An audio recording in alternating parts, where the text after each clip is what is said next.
میاں نواز شریف کے پاس اس وقت عزت کمانے اور سیاست بچانے کا صرف ایک راستہ بچا۔ نون لیگ کا حال پنجاب کے اندر وہ ہونے والا ہے جو پیپلز پارٹی کا پنجاب میں ہو۔ جو الیکشنز میں آپ نے لڑائی جھگڑا دیکھا ہے وہ بہت چھوٹا تھا، اب جو لڑائی جھگڑا ہونے والا ہے وہ ایک بہت بڑی فلم ہوگا۔ اس وقت شہباز شریف دوبارہ وزیر اعظم بن کر مسلم لیگ نون کے سیاسی جنازے کو آخری کندھا دینے جا رہے ہیں، اس کے بعد تو اب صرف میت کی تدفین ہی باقی ہے۔ السلام علیکم، آپ دیکھ رہے ہیں مبشر لقمان یوٹیوب چینل، میرا نام مبشر لقمان ہے، اور یہ ایک حقیقت ہے کہ جب کسی ملک میں اس کے سیاستدان یا اس کے سیاسی لیڈرز جو ہیں وہ بزنس مین سے، انڈسٹریلسٹ سے، کاروباری افراد سے زیادہ پیسے والے ہو جاتے ہیں تو وہاں پہ غربت اور افلاس کا دور دورہ ہوتا ہے۔ اور یہ سیاستدان جو ہیں ان کے پاس ان کی فیکٹریوں میں پھر صرف ایک ہی چیز مینوفیکچر کرنے کے لیے ہوتی ہے، وہ ہے غربت، وہ ہے محرومی، وہ ہے افلاس۔ اور یہ اس کو اتنا زیادہ میس پروڈیوس کرتے ہیں کہ لوگ ہاتھ پھیلا پھیلا کے ہینڈ آؤٹس کے لیے ان کے آگے لائن بنا کے، قطار بنا کے کھڑے رہتے ہیں۔ ان کو خیال ہوتا ہے کہ یہی ہمارا مالک ہے، یہی ہمیں دے گا، یہی سب کچھ کر رہا ہے، جبکہ ایکچولی وہی چوری کر رہا ہوتا ہے اور وہی لوٹ رہا ہوتا ہے۔ بہرحال کارل مارکس نے دنیا کے اندر ایک متوازن ریاست رکھنے کی بنیاد اس کی کوشش کی۔ اس نے ایک کتاب لکھی جس کا نام تھا داس کیپیٹل۔ اس کو ماڈرن الفاظ میں اس کو ماڈرن بائبل بھی کہا جاتا ہے۔ 700-800 صفحات کی یہ کتاب ہے۔ اس کے پر علامہ اقبال نے بھی فارسی میں کچھ کلمات کہے تھے۔ ان کا مفہوم یہ ہے کہ کارل مارکس کے پاس علم بھی ہے، کتاب بھی ہے۔ لیکن کارل مارکس سے پہلے دہلی کے ایک شاعر نے ان 800 صفحات کی کتاب کو اپنے ایک شعر میں 50 سال، کئی سال پہلے بیان کر دیا تھا۔ وہ تھے میر تقی میر، جن کا ایک بڑا خوبصورت شعر ہے: رئیس زادوں سے دلی کے مت ملا کر میر، رئیس زادوں سے دلی کے مت ملا کر میر، کہ غریب ہوئے ہیں انہی کی دولت سے، رادر کہ ہم غریب ہوئے ہیں انہی کی دولت سے۔ تو اگر آپ اس شعر کی پاکستان میں تشریح کر لیں یا پاکستان کے اوپر اس کو اگر آپ لکھیں تو کچھ یوں ہوگی کہ ہم غریب ہوئے ہیں انہی کے قرضوں سے، انہی کے پروٹوکول سے، انہی کی عیاشوں سے، انہی کے جھوٹ سے، انہی کی دو نمبری سے، انہی کی چوریوں سے، انہی کی بھاگم بھاگ سے اور انہی کی جمہوریت سے۔ آخرکار لنڈن پلان کی افواہیں اور میاں نواز شریف کی سیاست کا اختتام ایک ساتھ ہی ہو گیا، اور اس خاتمے میں سارا ہاتھ جو ہے نون لیگ اور شریف خاندان کے اپنے غلط فیصلے ہیں۔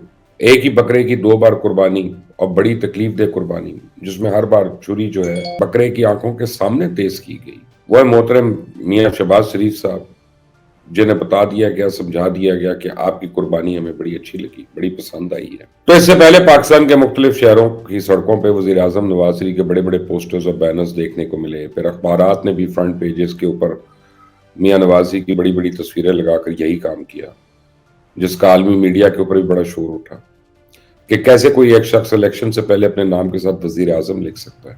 تاہم یہ وہ تمام غلط فیصلے تھے اور کام تھے جو مسلم لیگ نون کو اس مقام تک یا مقام فنا تک لے آئے۔ اس وقت پاکستانی سیاسی افق پہ 3 بڑی سیاسی شخصیات جو ہیں نظر آ رہی ہیں، ایک میاں نواز شریف، دوسرا بلاول بھٹو زرداری اور تیسرا عمران خان۔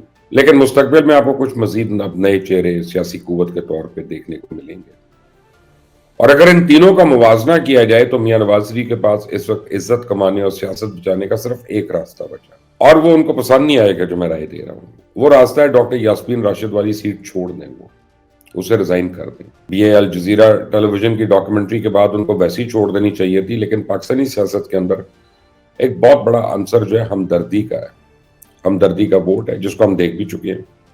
آپ کے پاس کارکردگی نہ بھی ہو تو آپ کو الیکشن سے پہلے سزا ہو جائے تو ہمدردی کا ووٹ مل جاتا ہے۔ اب سیٹ چھوڑنے کے معاملے پر میاں صاحب تھوڑی سی ذرا دیر کر چکے ہیں۔ ویسے آپ نے دیکھا جب جماعت اسلامی کراچی کے امیر حافظ نعیم نے سیٹ چھوڑی تو اس بنیاد پہ نہیں کہ میں نہیں بلکہ کوئی دوسرا امیدوار جیتا ہے، تو حافظ نعیم تب سے لے کے اب تک ٹرینڈنگ میں ہے، ان کا ٹرینڈ بنا ہوا ہے، سوشل میڈیا پہ ایک ہیرو بنے ہوئے ہیں۔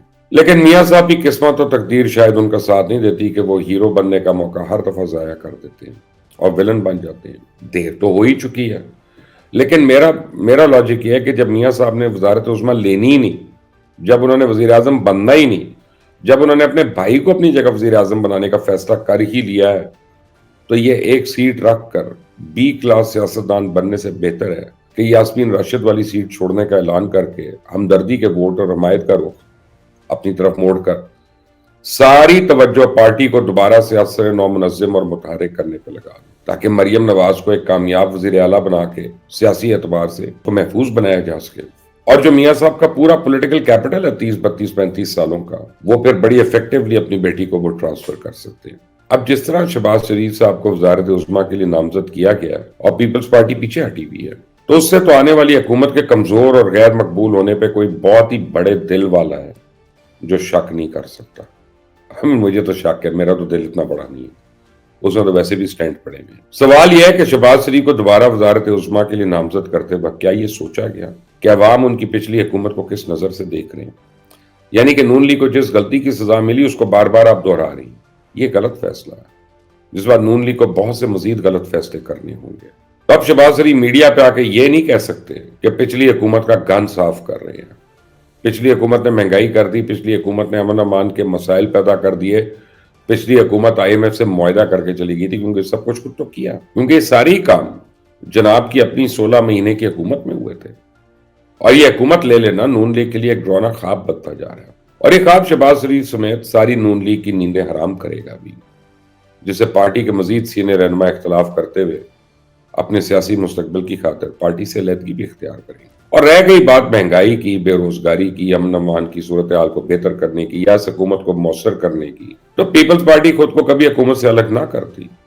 بلاول بھٹو زرداری کی شخصیت کے اندر اب کچھ منفرد باتیں معلوم ہوئی ہیں۔ ایک تو بلاول نے اپنے سیاسی کریئر کو کسی بھی صورت اس کمزور حکومت پہ قربان نہیں ہونے دیا، جسے معلوم ہوتا ہے کہ بلاول کی اپنی پارٹی کے اندر گرفت جو ہے وہ دن بدن مضبوط ہوتی جا رہی ہے۔ آپ کو یاد ہوگا کہ پچھلی PTM حکومت یعنی کہ PTM 1 میں بھی پیپلز پارٹی نے وزارت خارجہ کا انتخاب کیا تھا، عوام کو حساب دینے سے بچ گئی تھی۔ بلاول بھٹو سارا جو ہے ملبہ شہباز شریف کی وزارت عظمیٰ پہ ڈال کے خود ایک تنگ اور پتلی گلی سے نکل گئے تھے، اور بلاول یہ سب بھی یہی چاہتے ہیں کہ تمام ناکامیوں کی ذمہ دار اکیلی صرف اور صرف نون لیگ ہو اور پیپلز پارٹی ہاتھ صاف کر کے بیٹھی رہے۔ میں تو اپنے پچھلے ویلاگ میں بتا چکا تھا کہ پیپلز پارٹی اور تحریک انصاف حکومت لینے میں دلچسپی نہیں رکھتے، نہ ہی کوئی ایسی کوشش نظر آئی۔ تحریک انصاف نے اسے بڑے منظم طریقے سے دھاندلی کا ڈرامہ رچا کر نہ صرف پاکستانی قوم کی بلکہ بین الاقوامی میڈیا کی بھی توجہ اصل چیز سے ہٹائی ہوئی ہے۔ تو تحریک انصاف نے ساری توجہ دھاندلی کے بے معنی نظریے پہ مرکوز رکھ کر حکومت سازی کے عمل سے بچنا چاہ رہی ہے۔ یہ بھی انوکھا تاریخی واقعہ کہ جو جماعت دعویٰ کر رہی ہے کہ سب سے زیادہ اس کے حمایت یافتہ امیدواروں کی جیت ہوئی ہے، وہ سب سے زیادہ ووٹ بینک اور سیٹس رکھنے والی جماعت ہے، وہی سب سے زیادہ دھاندلی کا شور بھی مچا رہے ہیں۔ اور جیسے ہی شہباز شریف وزیر اعظم منتخب ہوئے تو اللہ کو اگر منظور ہوا تو پھر تحریک انصاف فوری طور پہ پارلیمانی سیاست کا رخ کرے گی اور شہباز حکومت کو آڑے ہاتھوں لے گی۔ لیکن ایک بات جسے نظر انداز کیا جا رہا ہے اور اب جو آہستہ آہستہ کھل کر سامنے آ رہی ہے کہ بلاول بھٹو کا جھکاؤ حکومت سازی کے لیے تحریک انصاف کی طرف تھا۔ تو اب اس بات کی کیا گارنٹی ہے کہ پیپلز پارٹی کے تمام ممبرز یا MNAs جو ہیں وزارت عظمیٰ کے لیے شہباز شریف کو ووٹ دیں گے؟ اگر پیپلز پارٹی کے کچھ ووٹ تحریک انصاف کے وزارت عظمیٰ کے امیدوار کو پڑ بھی گئے، ہو سکتا ہے اس کی کوشش بھی ہو، تو پھر چھوٹے میاں کی خیر نہیں ہے، اور سمجھ لیں ان کی حالت اس پرندے کی مانند ہے جو دانا کھاتے کھاتے جال کے اندر پھنس چکا ہے۔ شہباز شریف ایک ایسے جال اور حالات میں پھنسنے جا رہے ہیں جس میں پوری مسلم لیگ کو بھی پھنسائیں گے، بلکہ پھنسا چکے ہیں، جسے شاید اب کبھی واپسی ممکن نہ ہو۔ ایک کمزور حکومت کا منت سماجت سے بننے والا وزیر اعظم پوری دنیا کو لیڈ کرے گا، یہ ایک عجیب قسم کا مذاق ہے۔ اب آتے ہیں جناب مریم نواز صاحبہ کی وزارت اعلیٰ بمقابلہ علی امین گنڈا پور صاحب کی وزارت اعلیٰ۔ تو سب سے پہلی بات تو یہ ہے کہ 9 مئی کے واقعات کو لے کے علی امین گنڈا پور کے اوپر کافی سنگین نوعیت کے الزامات ہیں، اور ایسی صورت میں ان کو وزارت اعلیٰ کے لیے نامزد کرنا عمران خان کی سوچ کی عکاسی کرتا ہے۔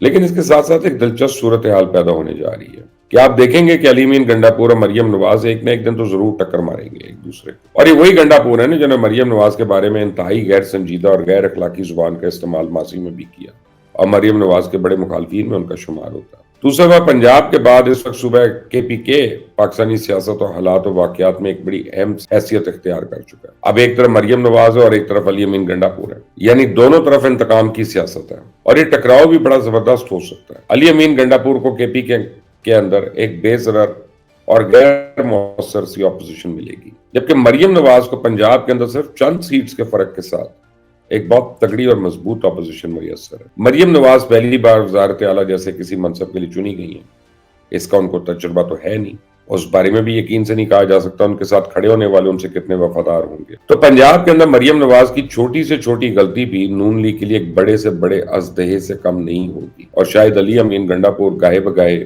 مداخلت کر کے حالات کو مزید خراب بھی کرنے کی کوشش کرتے رہے. اب آئیں ذرا تحریک انصاف کی طرف, جو کہ بضد ہے کہ وہ سب سے بڑی پارٹی ہے اور حکومتی معاملات میں دلچسپی بھی نہیں لے رہی. شاید تحریک انصاف کی قیادت کوئی نیا کنٹینر اور لانگ مارچ سے جانے کے چکر میں ہو, لیکن یہ لانگ مارچ شہباز شریف کو کچھ عرصہ حکومت کروانے کے بعد شروع ہوگا. امید ہے کہ ابتدائیہ تو ایسا نہیں ہوگا, لیکن ابتدائی حالات بھی مجھے کوئی بہتر نظر نہیں آ رہے ہیں. ابھی تو جو الیکشنز میں آپ نے لڑائی جھگڑا دیکھا ہے وہ بہت چھوٹا تھا. اب جو لڑائی جھگڑا ہونے والا ہے وہ ایک بہت بڑی فلم ہوگا. تحریک انصاف کو حکومت, منشور اور معیشت کی سے کوئی پرواہ نہیں ہے, وہ صرف مزید ہمدردی سمیٹنے کے سفر کو آگے بڑھا رہے ہیں. تحریک انصاف, مجلس وحدت المسلمین, جماعت اسلامی, تحریک لبیک, ان کے ذریعے ایک بڑا مذہبی اور سیاسی پریشر گروپ تیار کرنے کے سوچ میں کافی حد تک تو اس میں کامیاب ہے, اور تحریک انصاف کا شاید یہی وہ منصوبہ ہے جس کو بلاول نے پہلے بھانپ لیا اور حکومتی امور سے کنارہ کشی اختیار کر لی. لیکن افسوس کہ نون لیگ اتنی بڑی تجربہ کار سیاسی جماعت ہونے کے باوجود اسے مزید دھستی جا رہی ہے. بغیر معاشی منصوبہ بندی, بیانیہ اور نظریے کے حکومت میں اترنے کا فیصلہ سراسر خودکشی ہے. یہ میاں نواز شریف کی سیاست اب اختتام پذیر ہو. اب کوئی معجزہ ہی مسلم لیگ نون کو واپس کسی مضبوط پوزیشن میں لے کر آئے گا, کیونکہ وقت کی رفتار بہت تیز ہے اور نون لیگ کی واپسی تک بہت سے نئے چہرے اور طاقتیں جو ہیں وہ اب سیاسی افق میں نمودار ہو چکی ہوں گی. اس وقت شہباز شریف دوبارہ وزیر اعظم بن کر مسلم لیگ نون کے سیاسی جنازے کو آخری کندھا دینے جا رہے ہیں. اس کے بعد تو اب صرف میت کی تدفین ہی باقی ہے, کیونکہ مجھے لگتا ہے کہ آنے والے دنوں میں نون لیگ کا حال پنجاب کے اندر وہ ہونے والا ہے جو پیپلز پارٹی کا پنجاب میں ہو چکا ہے. آپ میرے اس تجزیے سے اگری کرتے ہیں تو کامنٹ کریے گا, لائک کریے گا, شیئر کریے گا, بیل آئیکن کو پریس کریے گا اور چینل کو سبسکرائب ضرور کریے گا. انٹل دی نیکسٹ ٹائم, اللہ حافظ.